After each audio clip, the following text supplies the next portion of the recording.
Okay. Section 3.3, example 4C. For this one, again, we're going to start at the beginning of our flowchart.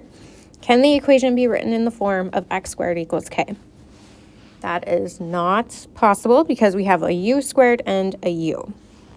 So we're going to go down.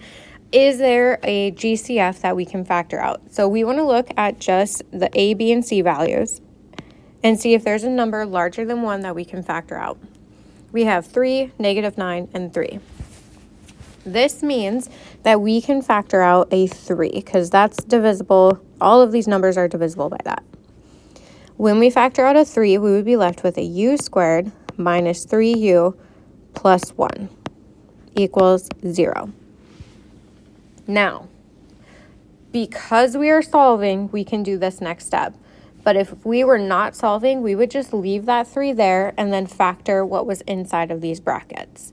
Now, when you have an equation, it is okay to divide both sides of the equation by the same value. Again, only if you have an equal sign. No equal sign, you leave it alone. So for this one, we're going to divide both sides by 3. That leaves us with u squared minus 3u plus 1 equals 0. Now that we've factored out our GCF, we're going to look, are the first and the last terms perfect squares? In this one, it is possible, or they are both perfect squares because we have u squared and we have 1. We're going to solve, though, by factoring by splitting. We'll go over the perfect squares on a different example.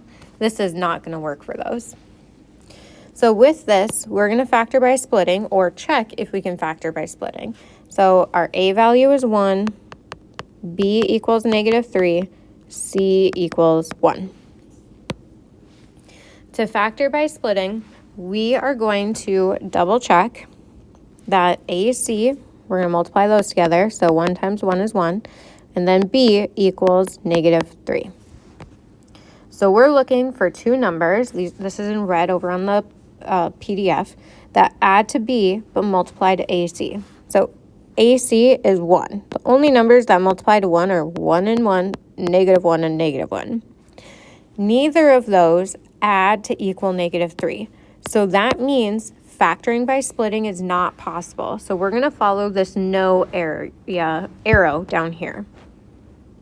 Then we're going to check, are we solving? Yes, so we need to go further. Is the a value 1? So our new a value after we got rid of that GCF is 1. So we're going to go down here. When that a value is 1, we have two different options. We can solve by completing the square, which we don't know yet, or we can use quadratic formula.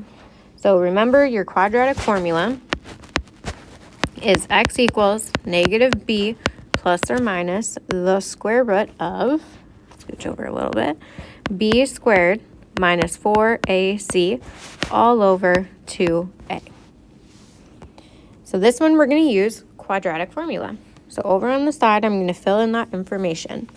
Remember, it starts off with the opposite sign of b. So the opposite of -3 is +3, plus or minus the square root of. Remember, your b value, when you square it, should go into parentheses so you're not getting the wrong answer if you use the calculator. So you'll do -3 in parentheses squared minus 4 times our a value times our c value, all over 2 times a.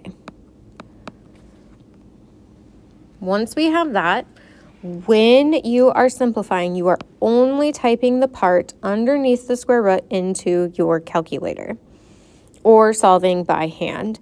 So for this one, if we look, -3 squared would be 9 minus 4 times 1 times 1, which is 4. That gives us 5.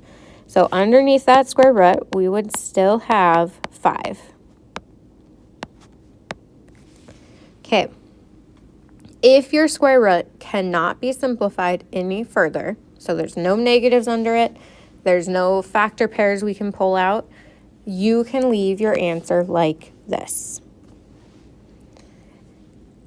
Only if there is a square root that you cannot get rid of is this okay. That is our final answer. And that's how you would solve a problem. Well, that's a quadratic. If you tried factoring, factoring doesn't work, you can move on to the quadratic formula.